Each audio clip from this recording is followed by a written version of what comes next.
Vamos retomar aqui.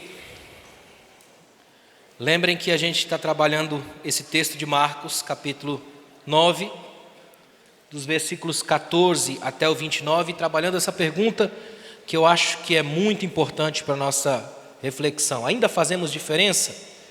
A gente já falou sobre o perigo de lutar no escuro, e a gente vai seguir agora com mais alguns perigos que podem nos afastar desse nosso trabalho tão importante, de lembrar que a gente ainda tem que fazer alguma diferença. Agora, deixa eu falar uma coisa para os irmãos que é muito importante.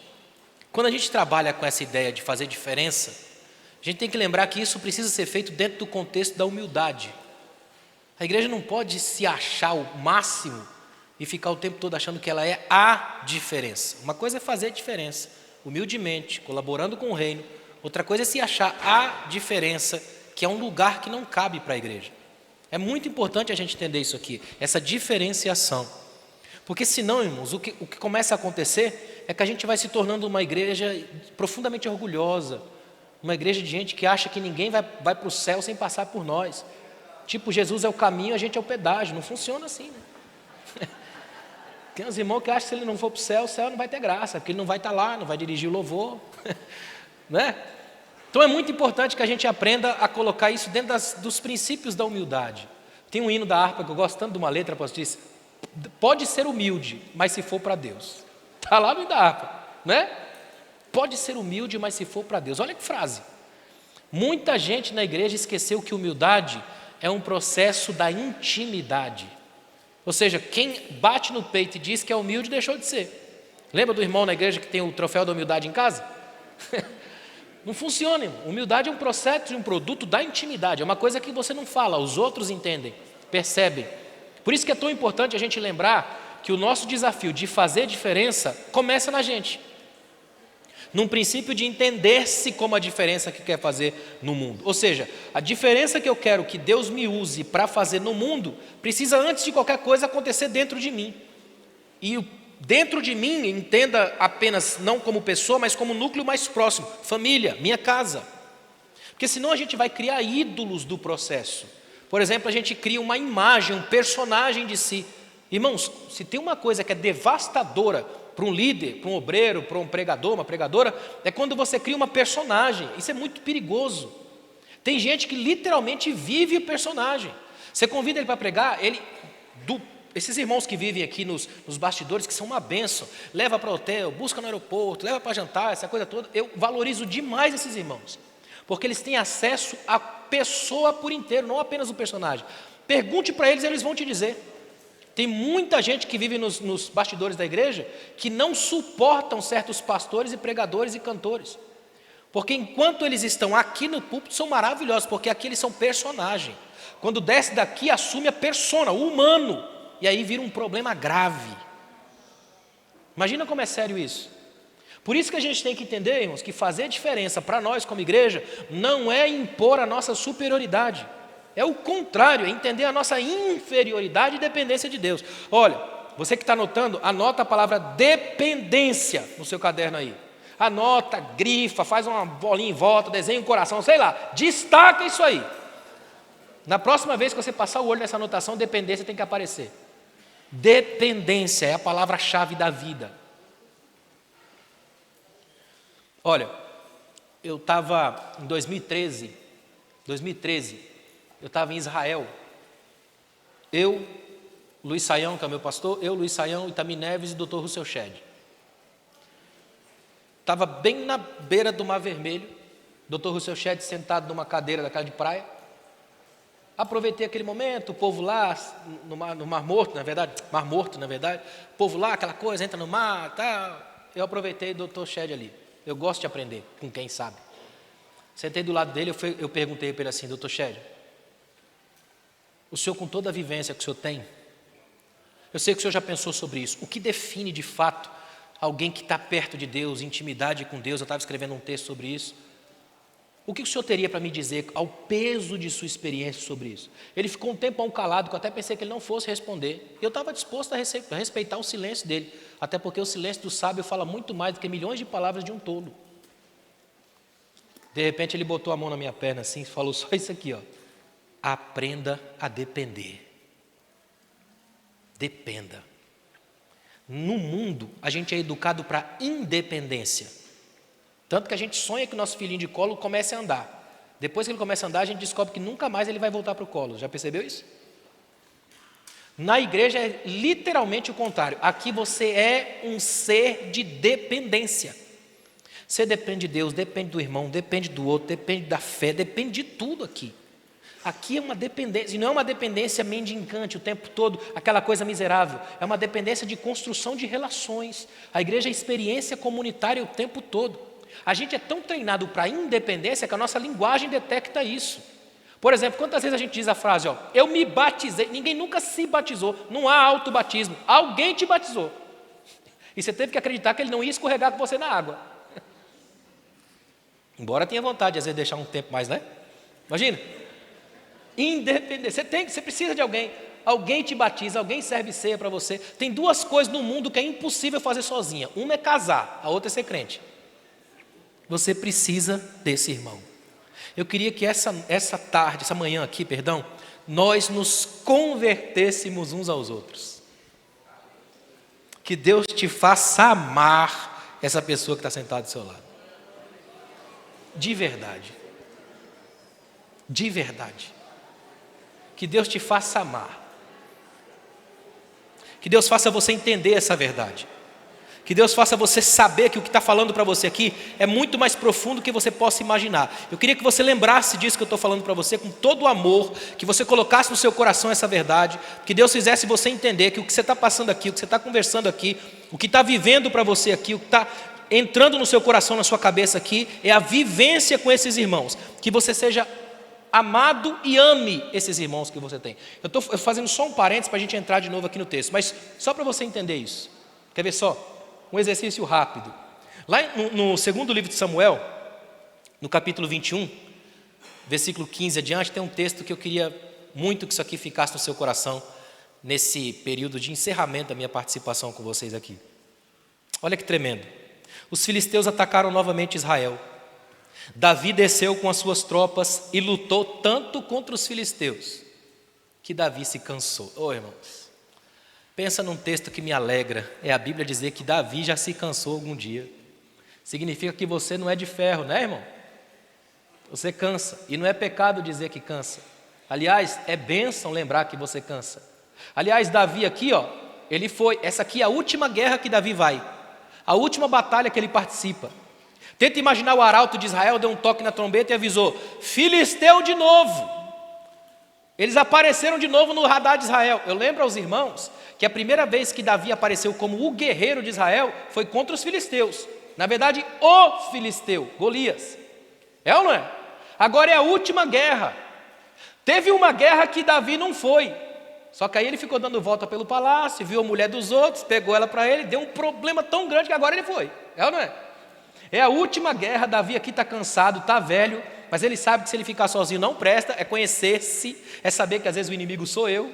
Então ele resolve ir. O cabelo que era vermelho agora está branco. O lugar dos músculos, a pele é flácida. O tempo denuncia que nenhum guerreiro sobrevive à passagem do tempo. Ele agora está velho, mas vai. E levanta a espada, baixa a espada no meio da guerra. A Bíblia diz, ele lutou tanto contra os filisteus que ele se cansou. Olha o versículo 16. Olha o versículo 16. Isbi-Benob, descendente do gigante, ou seja, um dos primos, parente de Golias, cuja lança pesava 300 ciclos de bronze, que trazia uma espada nova, se comprometeram a matar Davi. O cara é inexperiente de guerra, a espada é nova.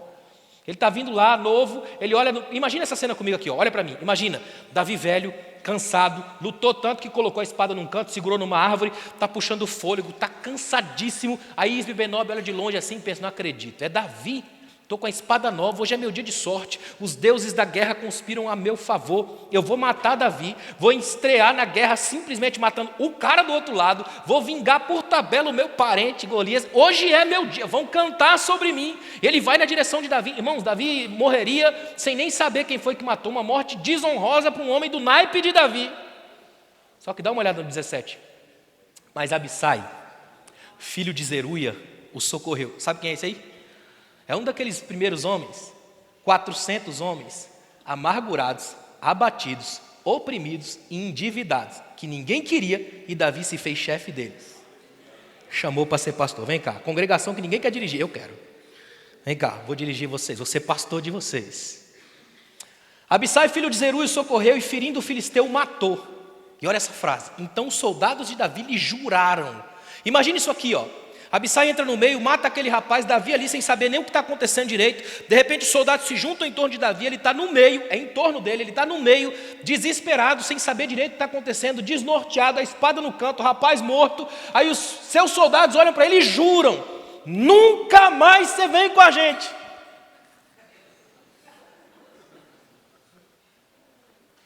Para que não apagues a lâmpada de Israel. Olha para mim. Eles estão dizendo assim: Davi, coloca na tua cabeça, você evoluiu, você era guerreiro, agora é lâmpada, volta para casa e brilha. Você brilha lá, a gente bate aqui. Você acende lá, a gente luta aqui. Você esquenta lá, a gente briga aqui. Você agora é outro nível, você é lâmpada, a gente é guerreiro. Ou seja, a igreja de hoje aqui, Londrina, não é chamado para guerrinhas entre quem sabe mais, quem sabe menos, a geração mais nova, a geração mais velha. Unam-se, guerreiros e lâmpadas. Enquanto um brilha, o outro vence. Enquanto um esquenta, o outro bate. Agradeça a Deus por qualquer cabeça branca que você enxergar aqui, ó. São lâmpadas de Deus acesas para que você continue brilhando. Agradeça a Deus. Agradeça a Deus qualquer irmão que já passou da segunda milha. Agradeça a Deus qualquer irmã que tem orado por você desde antes de você nascer. Agradeça a Deus por gente que te levantou e te apresentou. Você não é o cara, a mulher porque chegou agora. Tem gente andando antes de você. Tem gente lutando antes de você, derrubando Golias antes de você.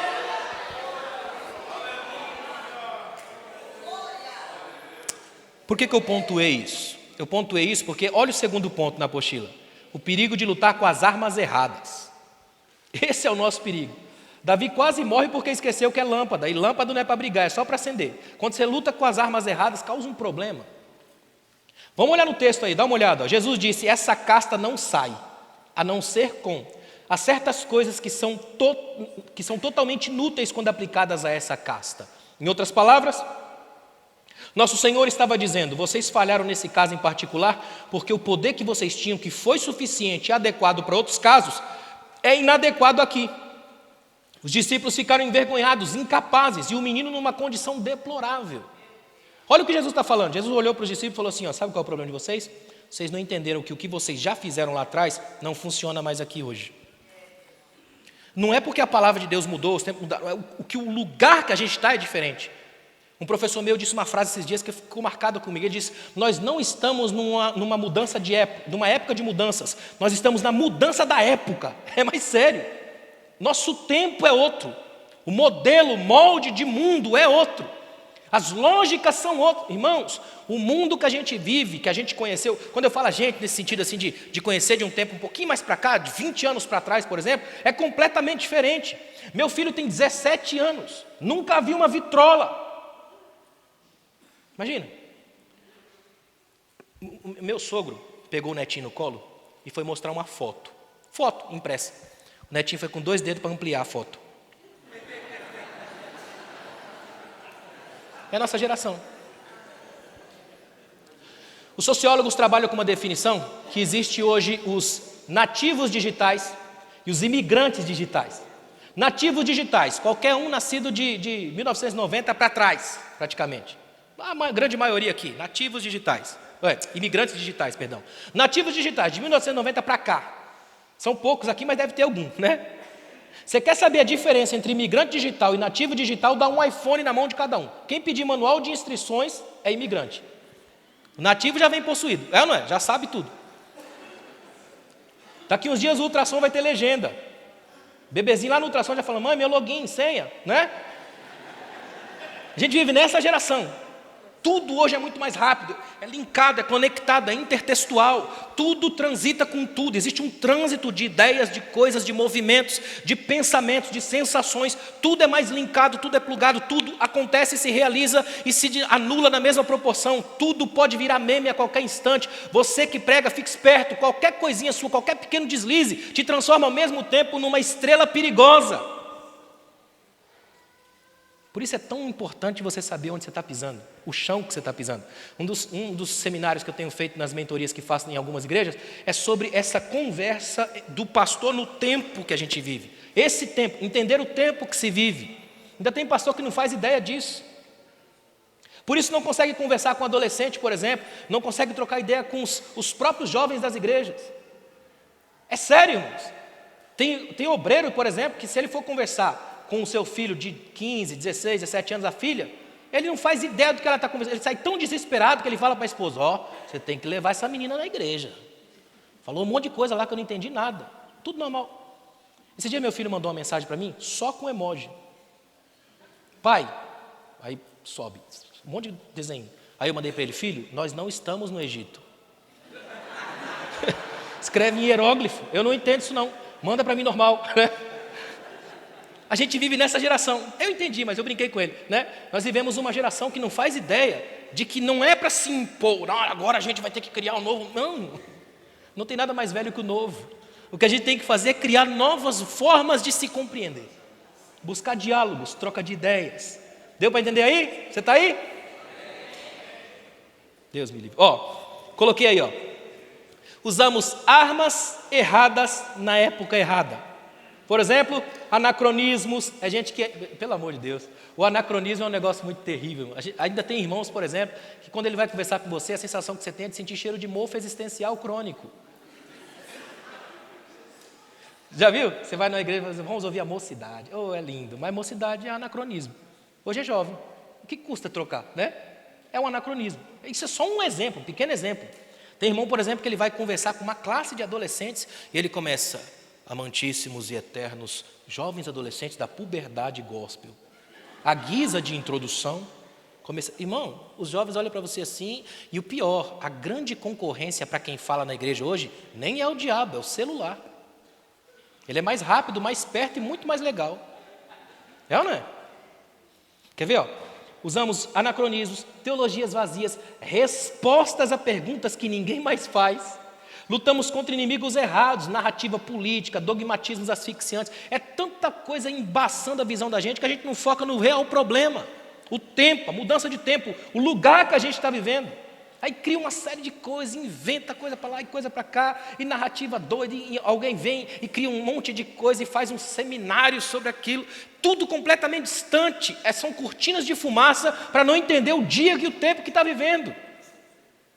E alguns ainda dizem: não, mas na verdade é porque nós precisamos voltar às nossas raízes. Que raízes? Se a gente nem lembra qual foi a última vez que a gente esteve pisando num chão onde se dá para perceber raiz. A gente vive no asfalto, não é? Pouca gente lembra disso. Tem linguagens que são linguagens da fazenda, não funcionam na cidade. Já parou para pensar nisso?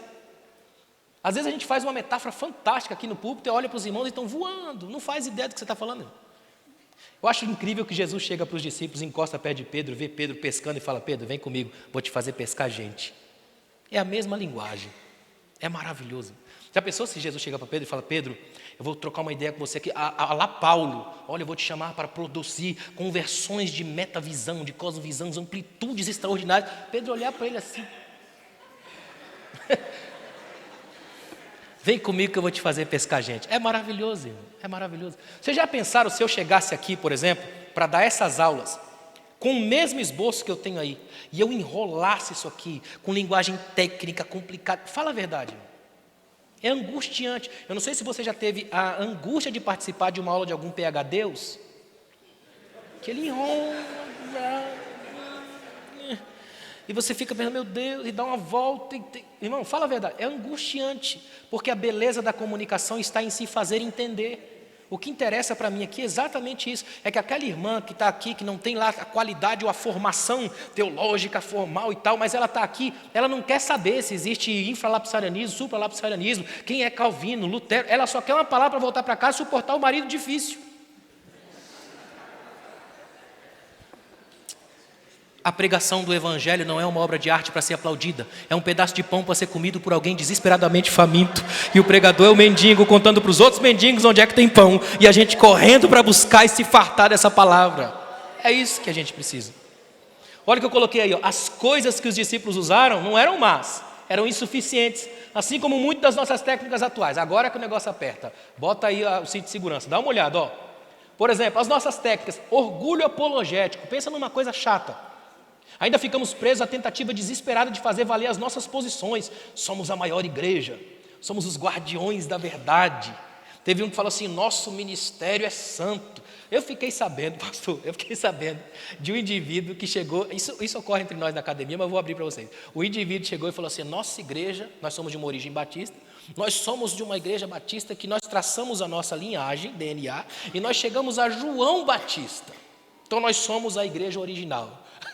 E o meu professor falou, rapaz, de fato é, porque se João Batista vem antes de Jesus, vocês conseguiram crer em Jesus antes de Jesus, vocês são demais. Imagina, os caras conseguiram aceitar Jesus antes de Jesus, só por causa de João Batista. É muita inventividade. Orgulho apologético, e tem gente com isso. Ele fala assim, olha, eu só dou a paz do Senhor para quem é da minha igreja. Lembra disso? Não, eu só escuto os pregadores ou os cantores são da minha igreja. Eu tenho orgulho da minha igreja. O orgulho denominacional é um negócio perigoso. O apologético mais perigoso ainda, porque a gente tem mania de achar que impondo as nossas verdades, o outro tem que entender e abocanhar porque ela é a minha verdade. Não faz ideia do que está falando. Alguns não conhecem absolutamente nada dos originais, grego e hebraico, as formas e contrações do texto, e querem colocar uma leitura no português como se fosse a única e definitiva. Pensa num erro ridículo. Orgulho apologético. Aí a gente acha que vai vencer essa casta que está aqui no Brasil hoje, com orgulho apologético? Tem certeza? Tem mais. Ó, a armadilha linguística, a tentação de diluir a Bíblia e as nossas mensagens em linguagem acessível. A desculpa é que o homem moderno precisa que a Bíblia fale a língua de hoje. Aí nós temos Bíblia em gíria, Bíblia com palavrão, Bíblia em meias palavras e até, quem sabe, em meias verdades. Não me entendam mal, eu coloquei aí, ó, há algum valor em fazer traduções mais acessíveis, mas o que precisamos entender é mais profundo. O problema do homem de hoje não é uma questão de linguagem ou terminologia, o problema do homem é o mesmo, pecado, a maldade do coração. Esse é o problema do homem. E a gente cria cada coisa e tanta... aí pega uma Bíblia, um texto, uma mensagem. Eu fiquei sabendo, por exemplo, de um pregador, foi numa igreja e falou, eu tenho que refazer toda a minha forma de falar, porque a galera não está entendendo. Imagina. Eu lancei um artigo numa revista teológica, você acha se você colocar no Google, eu lancei um artigo numa revista teológica chamada, até da FTSA aqui de Londrina, eu lancei um artigo chamado E o Verbo se fez live? Malabarismos homiléticos entre o púlpito e a webcam. Como que os pastores, de uma hora para outra, no auge da pandemia, tiveram que virar youtubers? Você lembra de alguns obreiros, pastores que, assim, bravamente no púlpito, arrebentavam com a internet? É do diabo, é do demônio, esse negócio aí e tal. De repente vem a pandemia, ele tem que ficar angustiado. Sozinho, dentro da igreja. Imagina essa cena, um pastor que só prega se tiver retorno da multidão. Enquanto a multidão não está esgoelando, voando, entrando debaixo do banco, ele não consegue pregar. Aí de repente ele está sozinho na igreja, metade das luzes, a câmera funcionando e ele pregando só para a câmera. E aí ele descobriu que existe um grupo de meninos da igreja que são fundamentais e que ele nunca sabia nem o nome. São esses meninos que ligam câmera, que fazem login, que fazem a conta dele na internet. Aí ele teve que agradecer a Deus por duas coisas que ele nem sabia que existia. Internet e os meninos que mexem nela. Imagina.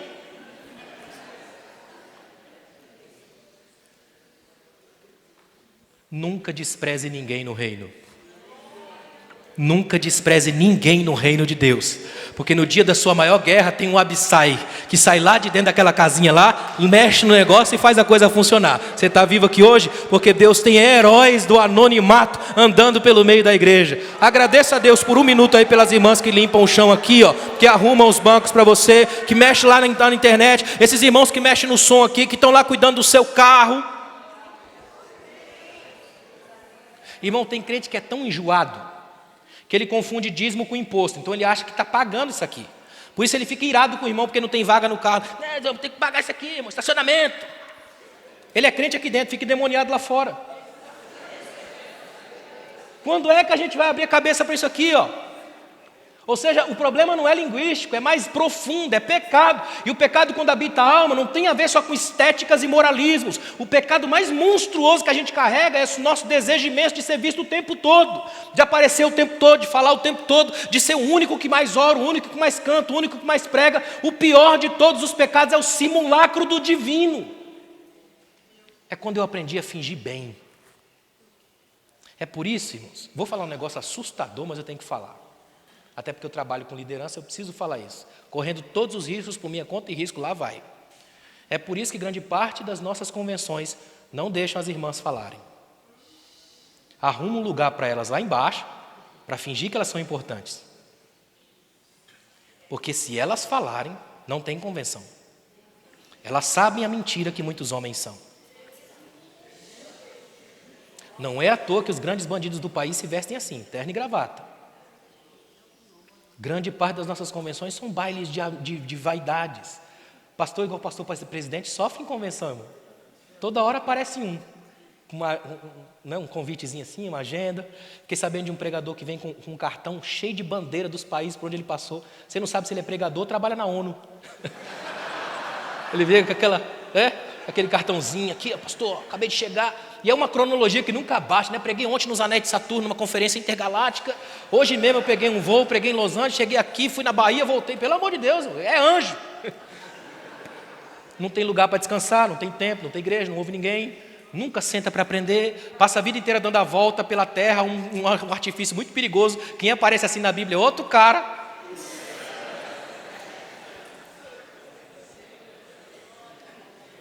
Por isso eu tenho orado tanto para Deus libertar as irmãs do cabresto religioso. Como eu tenho orado para Deus libertar. A sua esposa sabe quem você é, irmão. Olha, feliz o pastor que ainda pode pregar diante da esposa. Feliz o pastor que a filha não quer descer para a salinha quando o pai dela vai pregar. Não quero ver meu pai pregar. Feliz o pastor que pode olhar na cara da esposa e falar: eu vou pregar aqui para os homens e para as mulheres. A esposa fala: fala mesmo, meu bem. Que tremendo, irmão. E quando a esposa começa a mexer o cabelo, abaixar a cabeça, olhar para o lado, fingir tosse, ir para o banheiro, irmão, pode saber que esse infeliz está mentindo. E que ele mente bem, que ele sufoca bem. Por isso que é tão importante a gente redescobrir qual é o lugar que a gente está lutando, contra quem a gente está lutando. Por que eu estou falando isso aqui? Olha bem para mim aqui, ó. Porque se você perder essa batalha dentro de casa, não vai ganhar no púlpito. Não é no púlpito que a gente vence o inferno, é em casa. Vou falar um negócio ainda mais sério agora como psicanalista. Grande parte desses obreiros que sobem no púlpito e esbravejam todo mundo, e arrebentam com todo mundo, e sai batendo a torta direita. Observe como ele segura o microfone, com fúria, a ponta do dedo fica branca, e o microfone é um objeto fálico. Isso aqui é o jeito de Freud. Freud explica, é ele dizendo que a cama não funciona, então aqui ele tem que dar um jeito. Cama ruim gera púlpito fraco. É sério, irmão. Tem obreiro que é um negócio de dor, ele sai batendo, ele arrebenta com a igreja. Irmão, é a noiva de Cristo, a Bíblia é a lei da penha espiritual. Não dá para sair espancando a noiva de Cristo, não. É muito mais sério do que a gente pode imaginar. Por isso que hoje aqui, Deus nos trouxe hoje aqui para limpar da nossa percepção os falsos inimigos que brotam na gente, eliminar isso, essa penumbra que Satanás coloca, para a gente aprender de uma vez por todas. Nós não lutamos contra a carne e o sangue, mas contra principados e potestades, e a gente vence na oração, na palavra, no quebrantamento e em casa, para que a verdade vivida lá seja a verdade aqui, ó. Quer ver mais um inimigo? Dá uma olhada aí. A mídia como deusa, a obsessão pela popularidade. Irmãos, eu ouso parafrasear Paulo: o Deus desse século cegou o entendimento dos homens. Hoje é a deusa desse século, dessa era, a deusa mídia, cegou os entendimentos. Dá uma olhada, ó. Acreditamos que seremos bem-sucedidos se tivermos uma propaganda eficiente. É a tragédia midiática. Quer ver uma coisa? Olha para mim aqui, imagina só, Jesus vai lá, multiplica os pães. Imagina. Aí a multidão raciocina em termos de Bolsa Família. A multidão pensa: se tem pão hoje, tem cesta básica amanhã, cola no homem. Ele passa para o outro lado, a multidão inteira vai atrás. O que Jesus faz? Começa a pregar um sermão que você nunca mais levaria ele na sua igreja. Certeza. Ele arrebenta o povo. E o povo não gosta, lógico. Principalmente quem vive por lógicas assistencialistas. Começa a se afastar e começa a ir embora. O que os discípulos percebem? O marketing está errado. Tem uma reunião de marketing. Os discípulos chamam Jesus e falam: Senhor, a multidão está indo embora aí, ó. Revê o que o senhor está pregando. Amanhã a gente pode botar uma nota de desculpa na Folha da Palestina. Tenta explicar, porque o negócio ficou complicado. A gente está no ar livre, senhor, é culto ao ar livre, é conferência. Isso aqui não é culto de doutrina, hoje é sábado, não é terça. O senhor arrebentou com o povo vai embora, não vai ficar ninguém. Jesus não fala assim, rapaz, é mesmo, eu nem percebi, aqui na hora do calor da emoção eu falei, foi mal, vamos ter que fazer um outro culto aí para eu me redimir. Não, Jesus fala assim, vocês não querem ir também não? Jesus é muito pior do que eu, irmão, nesse sentido. Não querem ir embora não? Imagina. Aí os discípulos, eu acho tão tremendo. Pedro, irmãos, eu sou apaixonado por Pedro. Porque Pedro, quando ele erra feio, mas quando acerta, irmão, é cada pérola. Pedro não diz assim, ó, para onde iremos nós? Não é o que Pedro pergunta. Pedro pergunta, para quem iremos nós? Se só tu tens as palavras da vida eterna. Olha o que ele está dizendo, não tem concorrente para o Senhor. Se tiver bom, eu fico com o Senhor. Se tiver ruim, eu fico com o Senhor. Se a mensagem me agrada, eu fico com o Senhor. Se não me agrada, eu tenho que ficar com o Senhor, porque eu não tenho quem seja como o Senhor. Ninguém te substitui, então eu fico. É complicado, mas eu fico. É culto de doutrina ao ar livre, mas eu fico. Ninguém mais tem palavras de vida eterna. Eu tenho que ficar aqui. Não arrumaram um jeito para colocar uma perspectiva de marketing. Acompanha no texto aí, ó. A tragédia midiática. Muitos acreditam que essa casta pode sair com propaganda na TV, pastores, celebridades, grandes cruzadas ou páginas legais na internet. Estamos caindo na tentação do cristianismo popular. Vince Heaven disse que a popularidade mata mais profetas que a perseguição. E é verdade, irmãos. O cristianismo popular. O escritor antigo dizia que a igreja não é um iate luxuoso, ela é uma frota de barquinho de pesca. É verdade. Quantas vezes a gente vive dessa coisa maluca do marketing? Eu tenho que fazer propaganda o tempo todo, a todo momento. Pastores, celebridades. Tem gente na igreja, por exemplo, que ele é viciado na espiritualidade da letra C. Ele só vai em conferência, cruzada, campanha, carnaval. Né? Ele só esquece de cruz, Cristo e caráter. Por isso que ele de crente fica cínico. É tempo da gente voltar o mais rápido possível para a simplicidade. A simplicidade é que atrai a glória de Deus. Acenda a lâmpada da simplicidade e o Espírito de Deus te fará lutar as guerras certas. A pergunta é, eu coloquei aí, qual é a nossa real influência? Ainda a gente faz diferença? Nossa real influência, de verdade. Onde é que a gente influencia? Principalmente no século que a gente está vivendo, onde hoje qualquer um com certos conceitos de técnicas de marketing digital consegue influenciar. Influencer virou uma profissão, imagina. É um negócio assustador. Eu li esse dia um filósofo analisando esse processo nos Estados Unidos, onde ele disse uma frase que ficou até polêmica, o pessoal acabou com ele, mas ele falou, hoje a multidão de influencers só existe pela multidão de idiotas, imagina. E o que ele falou hoje, Nelson Rodrigues tinha falado nos anos 60, quando disse que um dia os tolos dominariam o mundo, não porque eles são bons, mas porque eles são maioria. Porque passa pelo crivo do pensar, do refletir, do reagir. Irmãos, a igreja é um lugar para gente que pensa. Se Deus não quisesse que você pensasse, Ele não te mandava a revelação a partir de um livro. Um não, 66. Se você quiser ter o mais profundo mergulho na filosofia mais extraordinária de todos os tempos, vai para Eclesiastes, por exemplo. Se Deus te mandou esse livro é porque Ele quer que você pense. Se Deus não quisesse que você pensasse, Ele te mandava um Twitter, #fui. Ele quer que você pense, Ele quer que você use o cérebro. Tem gente que não quer usar o cérebro, não pensa, não raciocina o tempo todo, é um negócio muito esquisito. Por isso que é tão importante a gente voltar a usar aquilo que Deus nos deu. Pense, raciocine. Se você não pensa, você é pensado. E não tem coisa pior do que ser pensado por mentes medíocres. Deixe que o Espírito de Deus sopre um vento de renovação sobre a sua mente e amplie o conteúdo da sua cabeça. É para isso que você está aqui. Quantos crentes passam a vida inteira na igreja sem raciocinar, sem pensar? Eu lembro de uma vez que eu preguei num culto, acho que no Rio de Janeiro, se não me engano. No final uma irmã me chamou e falou, pastor, eu preguei sobre o Salmo 23. Eu estou há 20 e tantos anos na igreja, nunca tinha ouvido o Salmo 23 como esse dia. Eu fui para o hotel angustiado. Como é que alguém fica 20 e tantos anos na igreja e não tem acesso a uma interpretação básica comum do Salmo 23? É assustador, irmãos. Porque a gente fica vendendo pipocas no púlpito, fazendo gracinha no altar. Nós temos mensagens que fazem sorrir, mas não fazem chorar. Até faz você pular, mas não faz andar no espírito. O povo adora quando o pregador tira o pé do chão. A de Jesus é põe no chão e siga-me. É igual o cara falou para mim, pastor, você tem que ser a sua melhor versão. Eu falei, o problema é que minha melhor versão do ponto de vista bíblico sou eu morto. Foi o que Jesus falou. Se o grão de trigo cai na terra e não morre, não vive. É só quando ele morre que ele vive. Não vivo mais eu, estou morto. Cristo vive em mim. Quer viver a sua melhor versão? Morra! Permita hoje que esse orgulho morra, que esse ódio morra, que essa crise morra, que essa falta de perdão morra, que esse ressentimento morra e que nasça em você uma coisa completamente nova. E aí você sai de cena e aparece o Cristo que você diz pregar. Olha o que eu coloquei aí, ó. Lamentavelmente, estamos na mesma posição daqueles discípulos. Já tivemos algum êxito, já influenciamos o país, mas hoje amargamos o fracasso de ver as famílias sendo destruídas por essa casta. Irmão, é muito sério. Essa casta ainda invade o Brasil, essa casta ainda invade o mundo. E nós precisamos o mais rápido possível distinguir isso, saber que essa malignidade ainda age nas casas, ainda age nas famílias. E olha para mim aqui, ó. O maligno que age nas nossas famílias hoje não é só aquele que tira nossos filhos da igreja, é aquele que não permite que nós vivamos o evangelho em casa, e por isso os filhos saem da igreja.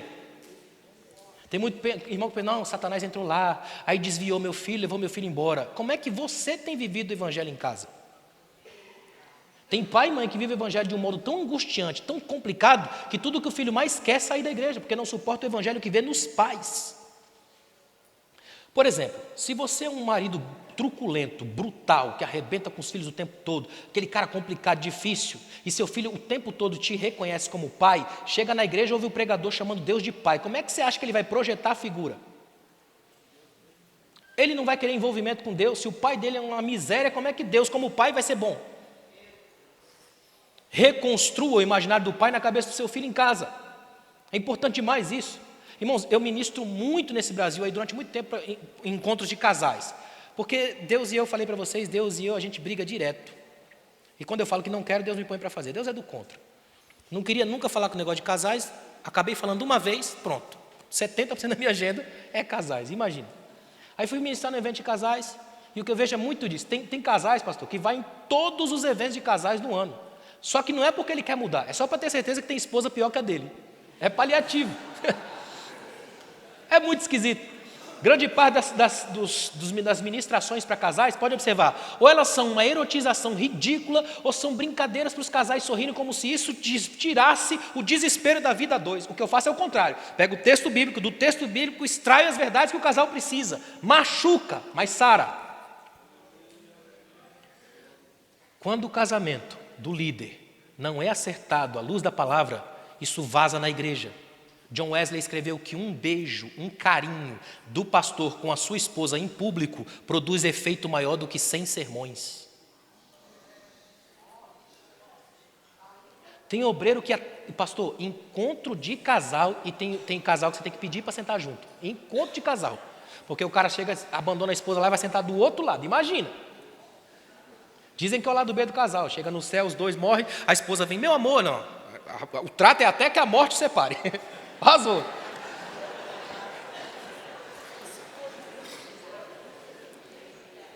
Vou fazer uma pergunta muito séria para você aqui agora.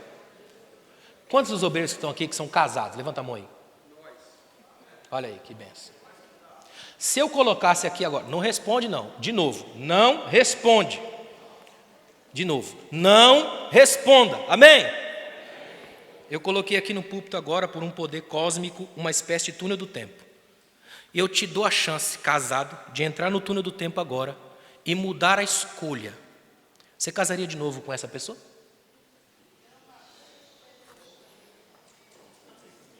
E aí? Pensa por um momento, pensa. Sabe o que é interessante? Grande parte dos obreiros só estão de pé nos púlpitos hoje por causa das mulheres que eles têm. Grande parte dos ministérios que foram destruídos é por causa da mulher que ele tem. Sabia disso? As irmãs têm um poder extraordinário, tanto de manter quanto de destruir um casamento. Porque quando uma mulher quer, não há nada que impeça, absolutamente nada. É por isso que Deus, para enviar seu filho, escolheu uma mulher. Ele sabe o que faz. É importante demais entender isso. Nós vivemos numa geração que ela tem traços terríveis de machismo. Isso atrapalha o reino. E eu acredito muito na indicação espiritual de Deus falando. Se Deus está falando isso é porque tem. Eu não vou dizer que não tem. Tem. E aqui hoje, convertam-se aos seus cônjuges. Eu tive ministrando num evento, pastor, olha que interessante, foi num hotel para casais, e eu fiz uma dinâmica da área da psicanálise terrível. Botei uns 6, não sei se era 6 ou 7, não lembro, casais que estavam ali. Era só pastores e suas esposas. Pedi se eles permitiriam fazer uma dinâmica, permitiram. Botei os pastores, olha só a cena, de costa para a parede, os pastores, tudo de costa para a parede. De terno e gravata. Eu pedi que eles fossem de terno e gravata, porque geralmente, enquanto casais no hotel, está todo mundo normal, mas foram de terno e gravata. Eu pedi que fossem. Eles todos para a parede, de terno e gravata, virados para a parede, e as esposas de cada um atrás deles. Aí eu disse, sem virar para sua esposa, tire o terno e a gravata e entregue na mão dela. Aí tá os pastores aqui, tirando o terno, tirando a gravata, entregou para as esposas e voltou para a parede. Aí eu disse para as irmãs, agora dá um passo à frente aqui. E elas vieram segurando o terno e a gravata. Eu disse assim, ó, façam o que quiserem com esse terno e essa gravata. E os irmãos nem se mexam, olhem para a parede. Irmãos, foi uma das cenas mais assustadoras que eu já vi. Eu não lembro se tinha 6 ou 7, mas dessas, só uma abraçou o terno e a gravata. Que cena! Uma jogou no chão, sentou em cima, abraçou as pernas e chorou. Aí eu disse, agora para os pastores, agora virem e curem as suas mulheres. Nunca leve a sua esposa para um hospital por doenças que você botou nela. Aos homens que aqui estão, vocês creem que essa mulher com quem você casou é filha de Deus, sim ou não? Quando você chegar na frente do pai dela e ele perguntar, o que você fez com a minha menina? Você vai dizer, Senhor, melhorei ela, olha aqui, ó, top. Ou você vai dizer, Senhor, acabei com ela, criei uma baranga, porque o Senhor me deu uma menina, olha o que eu fiz. As irmãs, você crê que esse homem que você está casada é filho de Deus? Sim ou não? Imagine encarar seu sogro. O que você fez com o meu menino? Melhorou ou piorou? Quem entrou com você? Não se guiem pelas lógicas da mídia. Aqui na igreja não funciona, o que funciona aqui é a palavra que guia a gente. Quer ver? Nos Estados Unidos, uma irmã está passando na frente de uma academia e tem uma faixa bem grande na frente da academia. Olha para mim, escuta isso aqui, ó. Lá nos Estados Unidos, uma irmã indo para casa, passa em frente à academia, aí a faixa bem grande. Você quer ser o quê? Baleia ou sereia? Ela chega em casa, manda uma carta para a academia. Eu quero ser baleia e vou provar. Ponto 1, a baleia existe, a sereia não. 1-0. Ponto 2, a baleia é um ser mamífero. A sereia está com conflito psicológico até hoje, não sabe se é mulher ou peixe, deve ser horrível viver assim. Terceiro, quando a baleia aparece, vai todo mundo para ver, tira foto, ela é um espetáculo. Se a sereia aparecer, que não ficou comprovado, todo mundo foge porque ela mata. Eu quero ser baleia, ponto. Alguma irmã quer ser baleia? Olha que maravilha, um monte. A gente muda o imaginário, irmão. Eu quero que você saia daqui pensando diferente. Pense para a glória de Deus, pense com o reino de Deus, pense com a cabeça do reino, pense com as ideias arejadas pela palavra.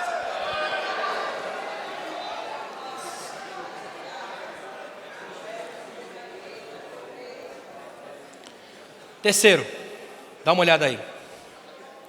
Precisamos avistar a placa do retorno. Tem que avistar a placa do retorno. Só que não é aquela placa fake, né? Igual eu vi esses dias alguém viajando pela estrada e a placa assim, ó, retorno, 200 metros para trás. Ué, aí não funciona. É ou não é? Tem que avistar a placa do retorno, aquela que diz que você tem que voltar. E essa virada é de 180 graus, você tem que voltar. Quer ver uma coisa? Olha aí, ó. Jesus disse que essa caça não sai a não ser com jejum e oração. Falhamos, porque perdemos o poder que vem do alto. O grande problema de hoje é que muita gente é apaixonado por literatura de autoajuda e esquece da ajuda do alto. Tudo que a gente precisa é do poder do alto, é da ajuda do alto, é do Deus que desce e encarna, e a gente faz diferença. Olha aí, ó, não é o poder dos esquemas, dos sistemas, das grandes igrejas, dos métodos, é o poder do alto. Estamos lutando, presta atenção nesse parágrafo aqui, ó. Estamos lutando contra algo que é profundo demais para os nossos métodos, lutamos contra algo que é sério demais para as nossas gracinhas. Só o poder do Espírito Santo verdadeiro pode atingir e abalar o maligno nas estruturas em que ele está agindo. Quer ver? Você lembra qual foi a última vez que alguém veio aqui no templo, caiu endemoniado, saiu rolando para lá, gritando, esbravejou, fez garra de águia, mudou a voz, 4 irmãos para segurar? Lembra? Faz tempo ou não faz? E não é porque a igreja perdeu o poder, não. Muito pelo contrário, irmão. Tira isso da sua cabeça. É porque Satanás não é burro. Um ser que foi capaz de arrastar até essa parte, sabendo que não tinha nada que dar em troca, porque lá já é o tudo. Você acha que ele realmente vai se encantar tão facilmente? Ele entendeu uma coisa, que quando ele derruba alguém aqui, a gente vai lá, ora, ele nunca mais pode voltar, porque Deus liberta. Então ele entendeu que para ele é muito mais significativo não fazer o bizarro. Então ele faz o quê? Ele entra e domina quem está com o microfone, mandando e desmandando na gente. Nesse momento, agora, aqui nessa igreja, eu me torno o homem mais perigoso desse templo. Porque eu estou aqui com a Bíblia aberta, a autoridade do pastor da igreja que me permitiu falar com liberdade, eu estou com a Bíblia aberta, você com vontade de ouvir, o coração aberto. Nesse momento eu posso me tornar o demônio do lugar, eu posso torcer a palavra, torcer a tal ponto dela chegar. E outra coisa, enquanto ela está aqui a palavra, ela passa por mim e eu sou o empecilho do processo. Por isso que na hora que eu ministro eu preciso da sua intercessão, porque essa palavra sai palavra, passa por esse homem, permanece palavra e chega aí palavra. Os piores endemoniados não são os que rolam e gemem, são os que fingem-se santos. São os que te abraçam e empurram a faca devagar até o cabo. São os que pedem para que você segrede as coisas mais terríveis da sua alma, e eles jogam no ventilador e dizem que não falaram nada. Deus que revelou. Toda vez que você sorri com quem sofre, toda vez que você maligniza um processo, você está profundamente endemoniado. Aí Deus nos trouxe aqui hoje, irmão. Se Deus está falando isso nesse nível com essa igreja, é porque Ele está preparando a gente para libertações extraordinárias. Deus quer usar você para libertar famílias, casas, filhos.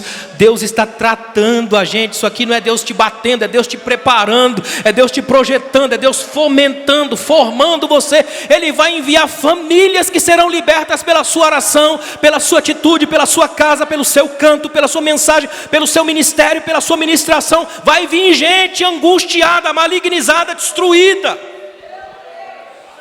E você vai ser o canal de Deus na escola, na faculdade, na empresa, onde você trabalha. Deus vai te mandar as meninas para chorar nos teus ombros e você vai curar elas, porque Deus colocou no seu coração esse tempo.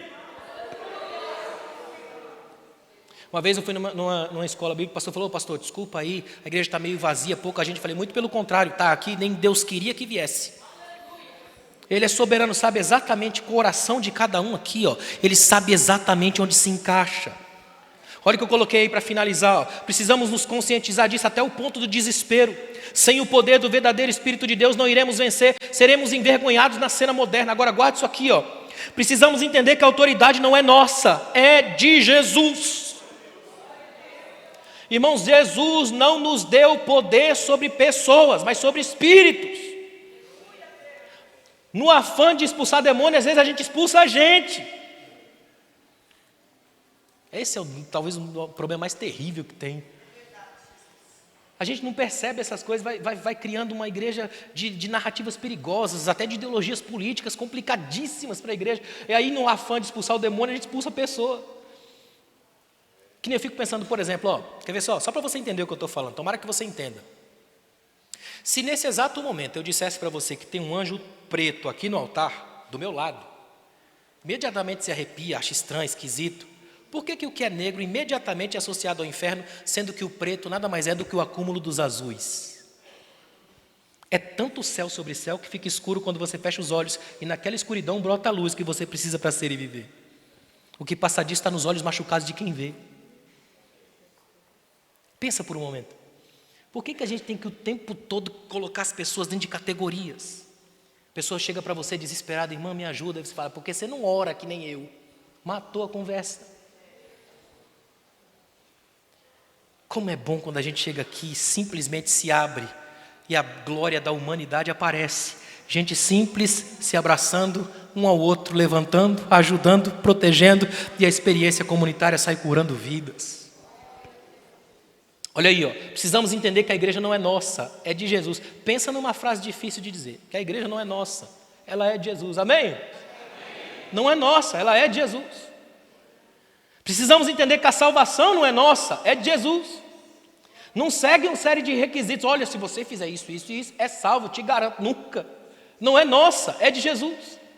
Precisamos abrir mão da autoconfiança e abraçarmos a dependência de Deus. Olha que tremendo. Precisamos lembrar que não importa o quão poderosa é essa casta, maior é o que está em nós do que o que está no mundo. Precisamos voltar a ser cheios do Espírito Santo. E gente cheia do Espírito Santo não é gente que sai pelo mundo fazendo e acontecendo. É gente que consegue dominar o demônio que habita nele.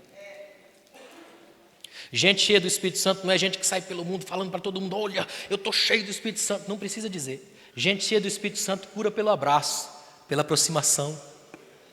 Eu lembro de um pastor que alguém falou para ele: pastor, eu vejo que o senhor é um grande homem de oração. Ele falou: é mesmo? Por quê? Pela ponta do seu sapato, toda a comida, é de tanto ajoelhar. Ele falou: não, irmão, é que o sapato é velho e o dinheiro anda curto. Um homem de Deus não é visto pela ponta do sapato, mas pelo brilho dos olhos. Olha aqui para mim, você está num ponto de ônibus, domingo, 6 horas da tarde, de terno e gravata, uma Bíblia bem grande, a capa é preta, a letra é branca, escrito Bíblia Sagrada. Você em pé no ponto de ônibus, esperando o ônibus, alguém chegar do seu lado e falar: você é crente, né? Não é legal. Não é motivo de testemunho. É só a constatação de que a pessoa não é cega e inteligente o suficiente para entender conceitos. Agora, você está no emprego, todo paramentado com as roupas do seu emprego, a quilômetros de uma Bíblia, tudo que aparece aos seus olhos, a pessoa olha para você e fala: você é crente, né? Aí é benção.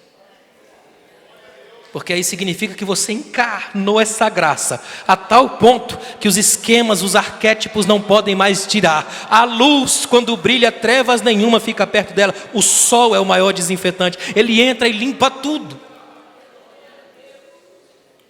Olha o que eu botei aí, ó. Não precisamos de métodos, esquemas e técnicas, só precisamos daquele poder do Espírito que consegue entrar na alma do homem, quebrantá-lo, humilhá-lo, esmagá-lo e então restaurá-lo como nova criatura pelo sangue de Jesus.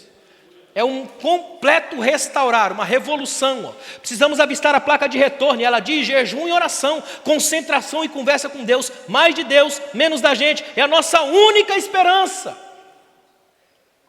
Essa é a nossa única esperança, o retorno à conversa com Deus.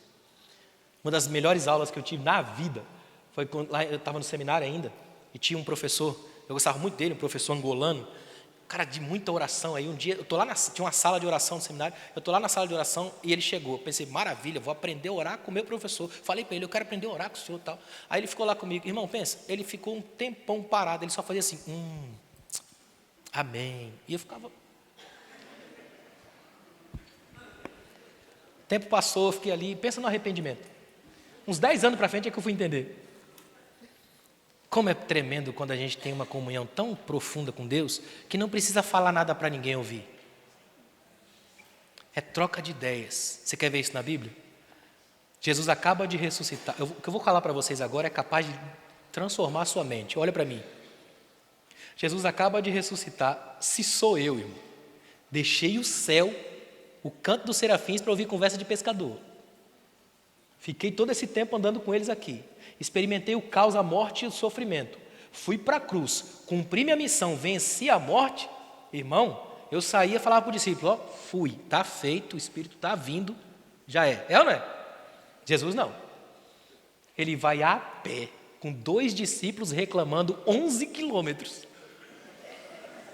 Depois ele volta. E os discípulos têm que subir de novo para encontrar com ele lá em Jerusalém. Depois lá ele avisa: eu vou encontrar com vocês lá na Galiléia. Ele vai lá para a Galiléia. Ele fica um tempão. Ele pode ir. Nada o segura. Mas ele fica devagar. Encontra com aqui. Encontra com outro grupo lá. Manda chamar o outro ali. Chama pelo nome. Fala para Pedro que eu estou esperando por ele. Na hora de desaparecer, olha que tremendo, a despedida é espetacular. Ele poderia simplesmente falar: estou indo, o Espírito está vindo, e desaparecer. Só que ele vai subindo bem devagar. Irmãos, é uma coisa poética. Esse ser sagrado vai subindo, mas os olhos ficam. Os discípulos ficam, mas os olhos vão. É uma troca de olhares. É tão espetacular que vem uma nuvem e encobre, e os discípulos ainda ficam olhando para a nuvem. Irmãos, olha que tremendo. A ponto do anjo aparecer e falar: estão olhando para cima por quê? Ele foi, mas ele volta. Nem chegou, já quer voltar. Isso é saudade. Um grupo de gente simples produziu saudade no coração de Deus, e nós somos dessa linhagem. Ele ainda tem saudade de nós. A relação profunda com Deus, de cheios do Espírito Santo, produz saudade, troca de olhares, aproximações, afetividade, abraço. É o Jesus da intimidade. Abrace Jesus essa manhã, sinta aconchego espiritual dele, sinta-se afetivamente tocada por Jesus. Você é a menina amada do Pai, você é o filho amado do Pai. Eu não quero que você se entenda hoje como obreiro, pregador, pastor. Você é menino do Pai, é a filha do Pai. Sinta-se abraçado por Jesus aqui essa manhã. Deixa Jesus te dar um abraço daquele que te levanta do chão, que ele roda com você e te diz: você é minha filha, eu te escolhi desde o ventre da sua mãe. Eu gosto quando você canta, eu gosto de ouvir você pregar, eu amo te ver de pé.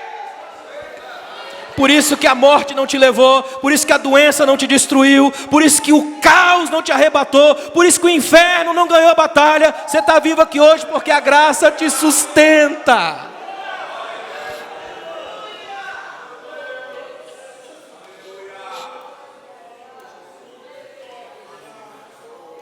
Isso é avivamento. É isso que é avivamento. Saúde espiritual para quem está vivo e doente, vida espiritual para quem está morto. Isso é avivamento. É o Espírito de Deus soprando para a gente um novo tempo, recomeço. A fé cristã é tempo de recomeço. Quanto tempo faz que você não chora na presença de Deus? Quanto tempo faz que seu coração não dói? Hoje o Espírito de Deus te trouxe aqui para dizer: eu ainda estou aqui, ó. Eu ainda estou no barco, a casa ainda é minha, você ainda é meu, você ainda é minha. Eu ainda sou o Senhor dos teus sonhos, eu ainda escuto as tuas orações. Eu sei quem você é, eu sei quando você chora de noite escondida, sufocando o choro no travesseiro para não acordar o marido. Eu sei, eu te vi no quarto fechado, eu conheço os conteúdos dos teus diários, eu sei as sujeirinhas varridas para debaixo do tapete, eu conheço tudo. Nada escapa dos meus olhos, e eu não vim para te matar, eu vim para te dar vida, eu vim para soprar um novo tempo, eu vim para dizer que dá para começar de novo. Que hoje é o primeiro dia da sua nova vida.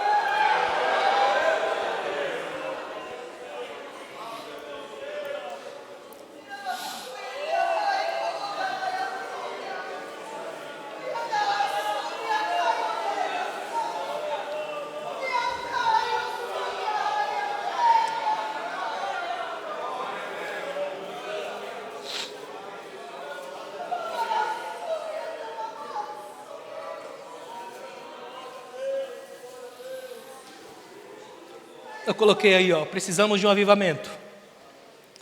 Quando o povo de Deus clama, chora e geme, o mundo é alcançado. Não precisamos gritar nas ruas e na mídia, precisamos fechar a porta do quarto e chorar para aquele que pode resolver. Quando Deus derrama o seu poder, acontece o que ocorreu com aquele menino.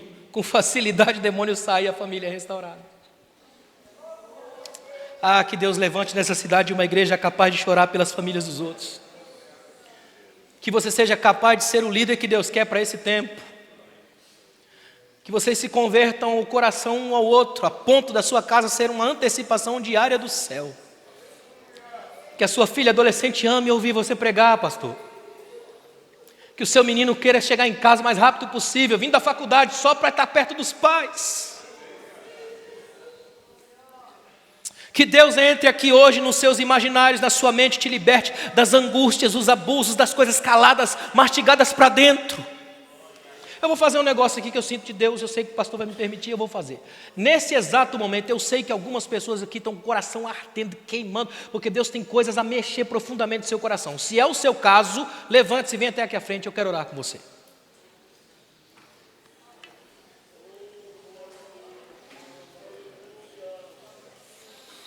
O Espírito de Deus quer um recomeço para a sua casa e para a sua vida.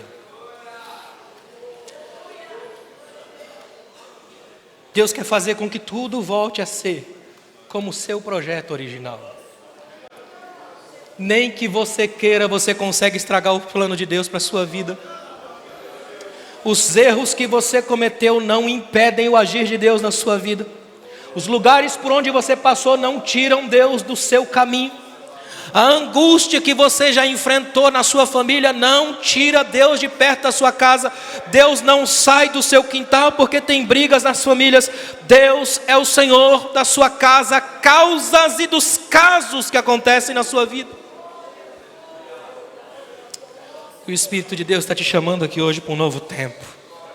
Deus quer falar para algumas pessoas aqui, ó, eu quero ouvir você cantar de novo. Por que você parou? Por que você não prega mais se fui eu que te dei a palavra? Por que você deixou de evangelizar se fui eu que aqueci seu coração?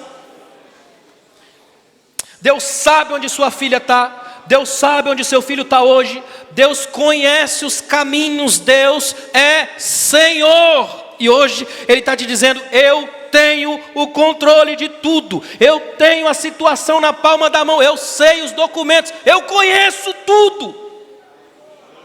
Não há nada que escape do dedo sagrado de Deus.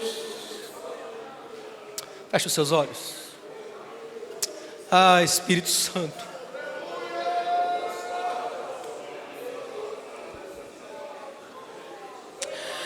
É o teu povo, Senhor, é a tua casa.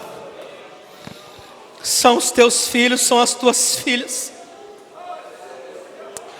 Choram porque sabem que foram atingidos no cerne da vida pela tua palavra, Pai. O meu limite é o canal auditivo, até aí a minha voz vai, mas a tua palavra não tem meus limites. Ela penetra até a divisão de juntas e medulas. Coloca esse irmão de pé, Pai. Põe esse irmão de pé, Senhor. Restaura da vergonha, Pai. Converte o coração, ministra perdão, tira as angústias, os ódios calados. Tira, Pai, o peso, a angústia, o medo de sair. Faz a tua águia voar, Pai.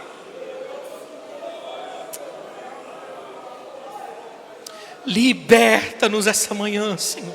Que essa manhã fique marcado no calendário da nossa vida como a manhã onde Deus me libertou, a manhã onde o Espírito Santo mudou a minha história, a manhã onde Jesus entrou na minha casa. Ah, Espírito de Deus, a casa é tua, a igreja é tua, os obreiros são teus, essas mulheres são tuas, as famílias aqui representadas são tuas, tudo é teu, porque dele, por Ele, para Ele, são todas as coisas. E nenhuma condenação há para os que estão em Cristo Jesus. Que a gente saia daqui hoje completamente transformados, Pai. E um novo tempo levante agora e saia da frente toda operação maligna, saia da frente toda e qualquer oposição infernal. A igreja marcha, a igreja triunfa, a igreja vive, a igreja é liberta.